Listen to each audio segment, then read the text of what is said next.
Welcome to the Ignites Institute everyone. आज हम लोग क्लास 12th का इंग्लिश स्टार्ट करने वाले हैं। वही सभी बच्चे जो बिहार बोर्ड से इस बार 12th का इंग्लिश का तैयारी कर रहे हैं और उन लोगों को लगता है कि दिक्कत है, उन्हें इंग्लिश में बहुत ज़्यादा इंग्लिश निकलना थोड़ा मुश्किल लग रहा है, क्योंकि अब 10th तक तो आप लोग का इंग्लिश कंपलसरी नहीं था, लेकिन अब 12th में इंग्लिश को जो है पास करना पड़ेगा और इसका मार्क्स भी 100 मार्क्स का है तो जुड़ेगा। तो इसके लिए अगर आप लोग तैयारी करना चाह रहे हैं तो फिर आप लगातार इस क्लासेस को फॉलो कीजिए। 100% आप लोग को बहुत ही ज़्यादा बेनिफिट मिलेगा इस क्लासेस का, और इंग्लिश बहुत आसान हो जाएगा। 20 से 25 क्लासेस चलने वाला है, जिसमें आप लोग का कंप्लीट इंग्लिश कवर करा दिया जाएगा। तो आप लोग कंटिन्यू फॉलो कीजिए। आइए स्टार्ट करते हैं। सबसे पहले हम लोग देख लेते हैं आपका एग्जामिनेशन पैटर्न कैसे होने वाला है आप लोग के एग्जाम्स में। तो आप लोग को पता होगा कि 50 ऑब्जेक्टिव बनाना रहता है। टोटल ऑब्जेक्टिव का सबसे पहले एमसीक्यू में डिवाइडेड है, उसके बाद डिस्क्रिप्टिव में, जिसमें कि 50 आप लोग का ऑब्जेक्टिव क्वेश्चन बनाना होगा। आउट ऑफ 100 क्वेश्चन आप लोग को 100 मार्क्स का क्वेश्चन मिलेगा, जिसमें कि आप लोग को 50 ऑब्जेक्टिव बनाना पड़ेगा। फिर आता है डिस्क्रिप्टिव का सेक्शन बी, जिसमें कि आप लोग को आगे देखेंगे क्या क्या क्वेश्चन आता है। तो देखिए डिस्क्रिप्टिव में क्या आता है। तो सबसे पहले पैसेज आता है। आप लोग अभी तक पैसेज के बारे में जानते होंगे कि आप लोग को कुछ स्टोरीज दिया जाता है इस तरह से, और उससे कुछ क्वेश्चन सॉल्व करना होता है, जो कि 5 से 8 नंबर का आता है। अगर आप लोग पैसेजेस कर लेते हैं तो ये हो जाएगा, और इसके लिए आपको अंडरस्टैंडिंग होना बहुत ज़रूरी है, जो कि आप लोग का इस समरी से क्लियर होगा। और समरी क्या है? तो समरी आप लोग का जो भी किताब में सिलेबस में चैप्टर है, उन चैप्टर्स को शॉर्ट में आप लोग को कुछ 200-250 वर्ड्स में लिखना होता है। इसी समरी कहते हैं, समराइज कर देना। समरी का मतलब ही होता है किसी चीज़ को संक्षेप कर देना, छोटा कर देना। तो ये आप लोग का 2 क्वेश्चन आता है। एक तो प्रोज से, जो आपका फर्स्ट सेक्शन होगा, 10 प्रोज 11 प्रोज है आप लोग के क्लास 12 के सिलेबस में, जिसमें से आप लोग को करना होगा सारे का समरी। और पोइट्री विद द चैप्टर आप लोग का, जिसमें से एक समरी। ऑप्शंस आप लोग को दिया जाएगा, 3 क्वेश्चन एग्जाम में ऑप्शन रहेगा, जिसमें से आप लोग किसी एक का सॉल्व करना रहेगा। तो हम लगातार अभी सारा समरी पहले करवाने वाले हैं, तो 1 से लेकर टोटल चैप्टर्स का, जिसमें कि बाद में आप लोग को सजेस्ट भी किया जाएगा कि कौन कौन सा आप लोग के इस बार 2024 के एग्जाम के लिए इंपॉर्टेंट होने वाला है। फिर एप्लीकेशन एंड लेटर राइटिंग। तो एप्लीकेशन राइटिंग अगर आप लोग को उसमें भी परेशानी है तो वो भी आगे क्लासेस में करा दिया जाएगा। पहले समरी होगा, उसके बाद फिर लेटर एंड एप्लीकेशन राइटिंग भी कराया जाएगा। आप लोग का टोटल बिहार बोर्ड का तैयारी कंप्लीटली कराया जाएगा यहाँ पे फ्री ऑफ कॉस्ट। फिर ऐसे राइटिंग में आप लोग को इस साल के लिए जो जो इंपॉर्टेंट ऐसे होंगे वो करा दिया जाएगा। फिर स्टोरी ऑफ इंग्लिश, आप लोग को पता होगा कि क्लास 11th और 12th में एक स्टोरी ऑफ इंग्लिश का सेपरेट बुक आता है।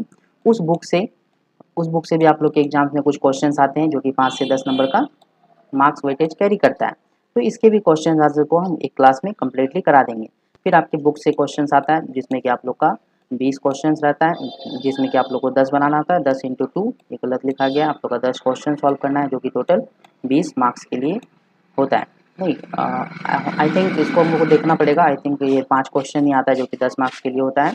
उसके बाद फिर हम लोग आए चलें एक्सप्लेनेशन ऑफ कॉन्सेप्ट। फिर ये देखिए आपका पोएम से और प्रोज से, दोनों से ही आप लोग का 2-4 लाइन दे दिया जाता है। उसके बाद बोला जाता है कि उसको एक्सप्लेन कीजिए, तो वो एक्सप्लेनेशन इसे ही कहते हैं। ये भी हम लोग देख लें कौन कौन सा इस साल के लिए इंपॉर्टेंट रहने वाला है, तो आप लोग कंटिन्यू क्लासेस को फॉलो करेंगे। फिर ऑब्जेक्टिव टाइप में देखेंगे, तो ऑब्जेक्टिव टाइप में आपके बुक से ही 30 मार्क्स कैरी कर जाता है, जबकि जिसमें और राइटर्स नेम से भी 10 से 20 मार्क्स कैरी करता है राइटर्स नेम से। फिर आगे ग्रामर सेक्शन से, बाकी का रेस्ट 50% आपका जो है 50 क्वेश्चन ग्रामर सेक्शन से है, जिसमें ग्रामर में आर्टिकल है, नाउन है, प्रोनाउन है, वर्ब्स है, ट्रांजिशन ट्रांसलेशन है, वॉइस है, नरेशन है, और टेंसेस भी है। और रिमूव की आप लोगों को पता होगा, नहीं होगा तो सारा यहाँ पे चैप्टर वाइज कराया जाएगा। सबको ऑब्जेक्टिव एमसीक्यूज भी करा दिया जाएगा। तो इसके लिए आप लोग क्लासेस से लगातार जुड़े रहेंगे और फॉलो करते रहेंगे। सबसे पहले हम लोग स्टार्ट करते हैं। तो आप लोग को पता होना चाहिए कि आप लोग के एग्जाम के लिए मोस्ट इंपॉर्टेंट है राइटर्स का नेम याद होना जरूरी है, क्योंकि इससे आप लोग का ऑब्जेक्टिव में भी क्वेश्चन देखने को मिलेगा। बहुत ज़्यादा 5 से 10 नंबर तो मिलेगा ही ऑब्जेक्टिव में, साथ ही साथ सब्जेक्टिव में भी, थ्योरी वाले सेक्शंस में भी आप लोग को देखने को मिलेगा। सबसे पहले आप लोग राइटर्स नेम याद करने से शुरुआत करेंगे। चलिए स्टार्ट करते हैं।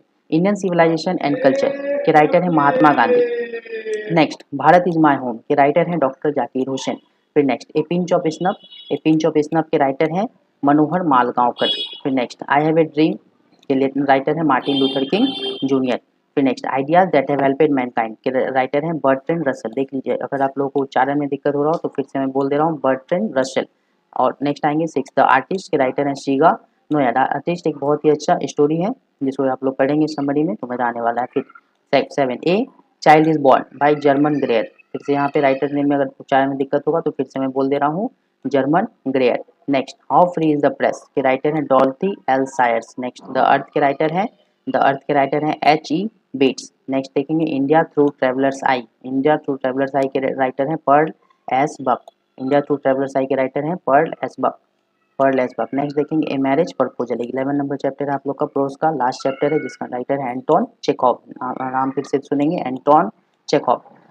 अगर आप लोग को याद करने में दिक्कत होगा तो 2-3 बार क्लासेस को दोबारा से रिव्यू करके सुन लेंगे और फिर से इसको लिख करके याद करेंगे तो जल्दी याद हो जाएगा। अब आते हैं प्रोज के राइटर्स नेम पे। नेक्स्ट देखेंगे सबसे पहला प्रोज है आपका sweetest love I do not go जो लिखा गया है जॉन डॉन के द्वारा। फिर सॉन्ग ऑफ माई सेल्फ जो कि लिखा गया वॉल्ट विटमैन के द्वारा। Next now the leaves are falling fast लिखा गया W.H. ऑडेन के द्वारा। नेक्स्ट देखेंगे टू ऑटम लिखा गया है जॉन कीट्स के द्वारा और द सोल्जर लिखा गया रूपर्ट ब्रूक के द्वारा। मैकेविटी द मिस्ट्री कैट के राइटर हैं T.S. एलियट। फिर नेक्स्ट देखेंगे मैकेविटी द मिस्ट्री कैट के राइटर हो गए T.S. एलियट। फिर नेक्स्ट देखेंगे फायरहाइम के राइटर हैं K.K.N. दारूवाला। फायरहाइम के राइटर कौन है K.K.N. दारूवाला। नेक्स्ट देखेंगे स्नेक के राइटर हैं D.H. लॉरेंस। स्नेक के राइटर कौन है D.H. लॉरेंस। और नेक्स्ट आएंगे चैप्टर 10 पे तो माई ग्रैंड मदर हाउस के राइटर हैं कमला दास। एक बार सबको अच्छे से आप लोग रिवाइज कर लेंगे और PDF भी आप लोग का टेलीग्राम चैनल पे डाल दिया जाएगा। अब आते हैं स्टार्ट करते हैं। ये सब अदर राइटर्स हैं जो इंपॉर्टेंट राइटर्स हैं इंग्लिश के जिससे कि एग्जाम में आप लोग क्वेश्चन देखने को मिल सकता है जैसे कि Othello Macbeth King Lear as you like it Venice merchant Hamlet Julius Caesar. सभी के राइटर आपका विलियम शेक्सपियर है जो कि फादर ऑफ इंग्लिश के नाम से भी जाने जाते हैं। फिर नेक्स्ट आएंगे man and superman arms and the man Candida Pygmalion Saint Joan इन सब के राइटर आपके G.B. शॉ हैं। G.B. शॉ ये बहुत इंपॉर्टेंट राइटर है इंग्लिश के लिए। फिर नेक्स्ट है वॉलपोन के राइटर है बेन जॉनसन। नेक्स्ट है द अल्केमिस्ट इसके राइटर है बेन जॉनसन। दोनों के राइटर बेन जॉनसन ही है। Next the Faustus and Edward two के राइटर हैं क्रिस्टोफर मार्लो। पैराडाइज लॉस्ट के राइटर है John Milton. The way of the world के राइटर है विलियम कॉन्गरिंग। द राइवल्स के राइटर है सेरीडॉन। द राइवल्स के राइटर का नाम है सेरीडॉन। क्लास के लिए इतना ही। फिर अगले क्लास में हम लोग चैप्टर 1 का समरी स्टार्ट करेंगे और वहाँ से फिर आगे कंटिन्यू क्लासेस में हम लोग सारे चैप्टर्स का समरी 1 आफ्टर 1 कवर करेंगे।